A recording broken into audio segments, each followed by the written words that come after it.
امیر ته وایم چې په دې حساس وخت کې چې تا هر یو کینډیډیټ ته سیکیورټي ورکړې ده زما سوال دا دی چې وایي تا ریحان صاحب ته سیکیورټي ولې جواب را نه کړې نو زه به ډایرکټ ځم او ستا خلاف به زه IFIR کټوم چې په دې قتل کې ته ملوث وې په دې دهشتګردۍ کې ته ملوث وې د باجوړ د فضا خرابولو دپاره ما یو قیمتي ځوان ټارګېټ کړ چې په هغه پسې د باجوړ د ځوانانو مستقبل تړلی شوی و الله دې ستا په کور کې دقه جړا او فراق او الله دې ستا راروان نسل نه مسخر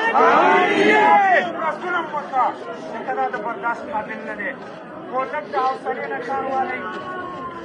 اسپتال طرف ته